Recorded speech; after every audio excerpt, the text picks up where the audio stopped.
देखिए, आज हम साइंस के युग में हैं, यानी कि मैक्रो से माइक्रो में पहुंच गए हैं। जब कुरान नाजिल हुआ तो उस वक्त मैक्रो यानी कि प्री साइंटिफिक पीरियड था और अब साइंटिफिक पीरियड है।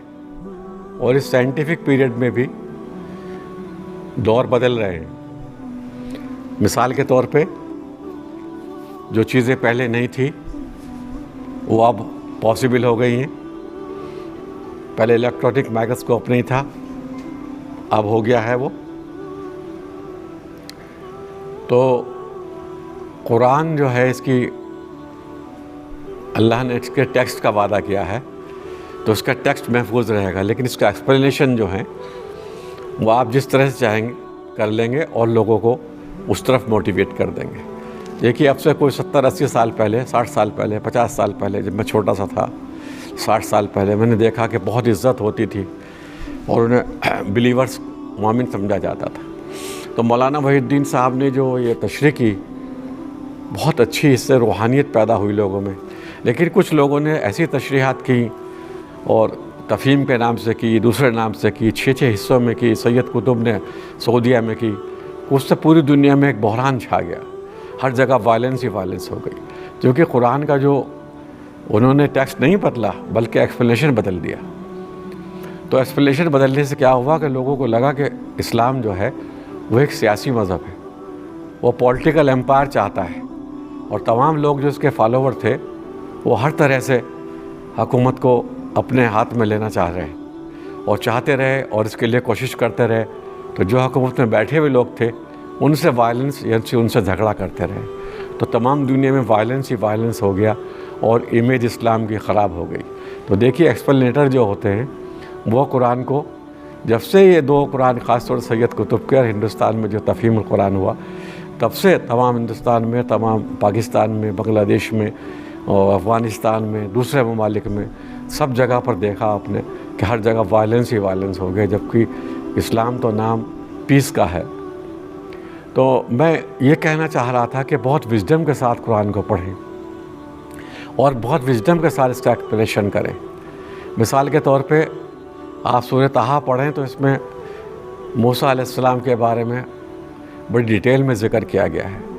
तो मूसा अलैहिस्सलाम जो हैं उनका 143 बार कुरान में ज़िक्र आया है और मोहम्मद सल्लल्लाहु अलैहि वसल्लम का ज़िक्र सिर्फ 4 बार आया है।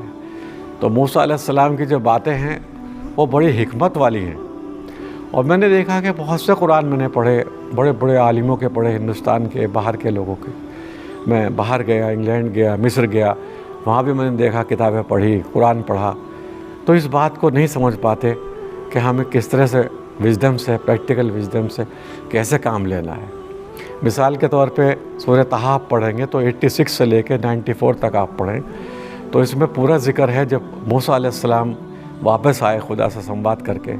आने के बाद में वो नाराज़ हुए और उन्होंने देखा कि सब लोग जो है बछड़े की पूजा कर रहे हैं और एक तूफ़ान मचा हुआ था वहाँ। सब खुदा को भूल गए थे, मूसा के दीन को भूल गए थे, अल्लाह को भूल गए थे।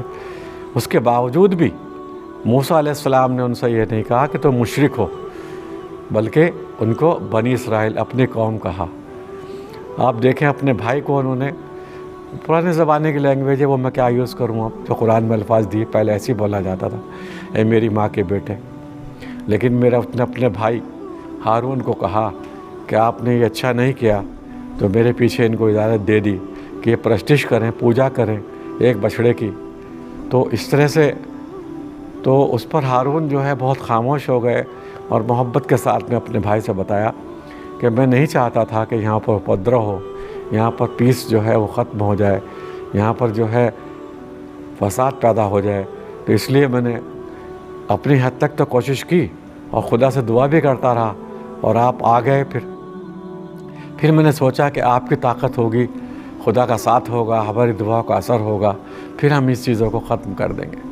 तो देखें आप कि वहाँ परिष्टिश जो हो रही थी, पूजा जो हो रही थी, आराधना जो हो रही थी, वो एक बछड़े की हो रही थी और मूसा अलैहिस्सलाम ख़ुद नहीं बोल रहे थे, अल्लाह के अल्फाज हैं, उसको अपनी ही कौम यानी कि बनी इसराइल ही कह रहे थे। और आज हम किसी को देखते हैं बछड़े की पूजा करते हुए या किसी और चीज़ की पूजा करते हुए, हम किसी को कह देते हैं ये बरेलवी है, मुशरिक है, ये देवबंदी है, मुशरिक है, ये बोहरा है, ये मुशरिक है, ये तो जो भी है, ये शिया है, ये सुन्नी है, मतलब किसी को भी एकदम मुशरिक कह देते हैं। तो जो बज़ाहिर भी बहुत बड़ा बुत बना करके और उसकी पूजा कर रहे थे, उसको भी अल्लाह ने मुशरिक ने कहा। तो मेरा कहना यह है आपसे कि ये कुरान की विज़डम है, और विज़डम ये है कुरान की कि आप जो हैं बहुत सोच समझ के अल्फाज निकालें, क्योंकि ईश्वर ये चाहता है कि मेरा जो बंदे हैं, मेरे जो लोग हैं, वो उनमें उपद्रव ना हो, उनमें पीसफुल माहौल रहे और वो खुदा के लिए जिए। क्योंकि अगर पीसफुल माहौल रहेगा, जैसा कि आपने देखा फ़तेह मुबीन में भी अल्लाह ने पीसफुल माहौल के लिए कितना बड़ा कुर्बानी दिलाई रसूल पाक सल्लल्लाहु अलैहि वसल्लम से कि उन्होंने अपना नाम तक मिटा दिया, रसूलुल्लाह जो लिखा हुआ था वो तक मिटा दिया। तो जो इतनी बड़ी कुर्बानी, यानी कि अल्लाह के लिए सबसे बड़ी चीज़ है पीस। तो पीस होगी तो सनातन धर्म में ये स्पेशलिटी है।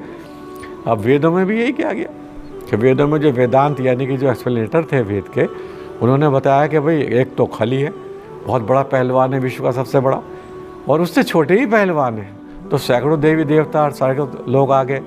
तो ईश्वर हमेशा से एक रहा है, लेकिन उसको हमें लोगों को जलील करके इधर नहीं लाना, हमें मोहब्बत से लाना है।